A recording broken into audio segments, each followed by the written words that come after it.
Hi, this is Robert Cornicelli, National President for Veterans for America First.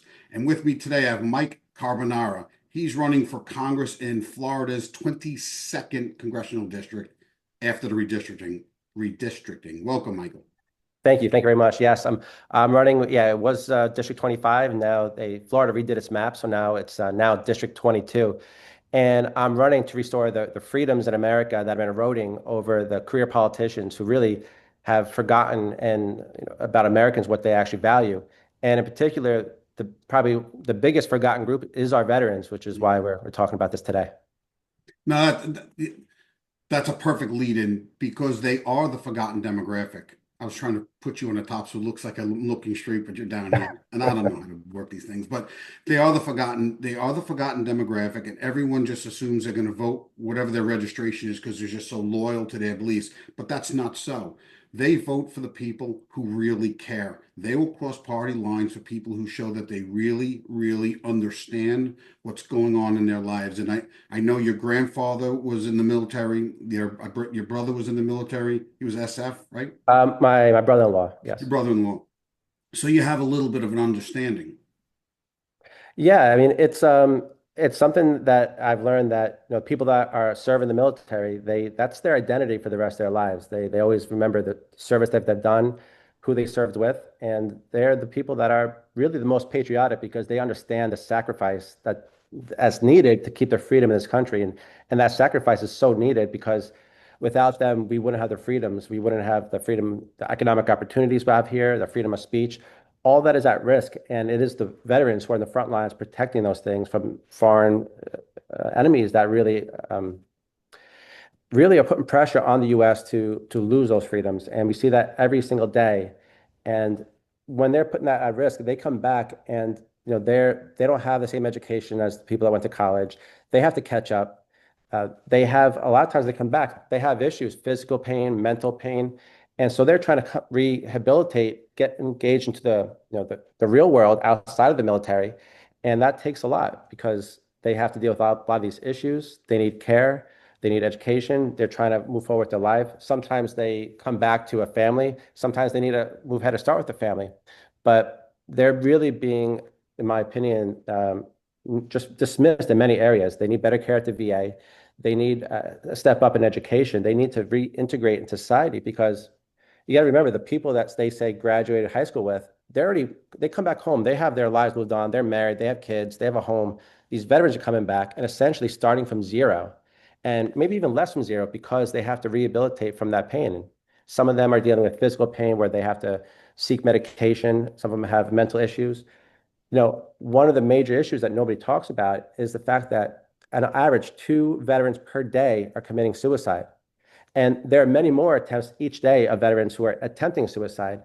And we really need to pay attention here. They really need our help. And it takes people at the legislature level and the House and even at the state level to create programs to really help the people that are in the most need. And not just most need, who have sacrificed the most for our country.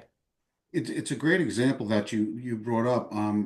They are at a disadvantage when they get out, and whether the military or the government thinks that putting them into a transition assistance program and teaching them how to open a business, for example, let's say you're 100% service connected disabled. They'll Mhm. teach you how to open a SDVOB, service disabled veteran owned business. Let's say you want to get into contracting. It's great. You help them, you tell them how to set up that business. They get out, they start their recovery, they start looking online at government contracts, and you realize it's a different language, pro formas and projections and all these types of things that you get on the first page of sam.gov and you're like, I can't do this. Well, what if you want to go into the grant, a nonprofit like I have, and you look at grants and you have to have 2 years of past performance, Yeah. or just to write a grant, it costs you $50,000 to hire a grant writer. There's such a disadvantage that they're at, and you're right, you hit the nail on the head. Just the recovery is an Mhm. enormous strain on not only the veteran but their family, and not only the recovery. It's dealing with the pain every single day, waking up and trying to be a good dad. I have an 11-year-old son and a 50-year-old daughter. To throw Yeah. the ball at my son is an enormous amount of strain on my body and my psyche. And veterans don't like failing a mission. It No, you're right. And they don't want it. Nobody wants Yeah, to admit mission that they driven. actually need the help. And that's actually one of the bigger problems is that they won't necessarily seek out the help. And that's Exactly. why when the veterans are being discharged, that's the perfect time to say, hey, how are you? What do you want to do with your life after the military? And those people can help in that transition because the soldiers, people in the military, they're not the guys that want to show weakness because they're ready there to fight and to solve problems. They don't want to show weakness. And I think that's one of the biggest issues is that many of these mental illnesses or these pains go unnoticed because they don't show that weakness. It's great. It's great to see. And I really have been doing a lot of research on you. I think I've been in contact with your campaign for several months now. And you know a lot about what really affects us. And knowing that or praying that you beat her and we finally get somebody in that district who is really going to go into the House and fight and not be owned by special interests. The only special interest that should own you are the people, the residents in your district. That's your special interest. And those veterans need you, Mike. They need help. We are we're the fastest dying demographic. No, that's a shame. And you talk about referring to Debbie Wasserman Schultz and beating her in this election, and it's a bigger shame because she actually sits on the committee for the Veteran Affairs. And she sat by while all this was happening and nobody really stepped up and that's a shame because we actually do have people that care about veterans, but the institutions that we have to take care of them are not being run properly, and so we need to fix those committees. We need to get the right people to run those committees and make sure that help is being deployed to the people that actually that need it.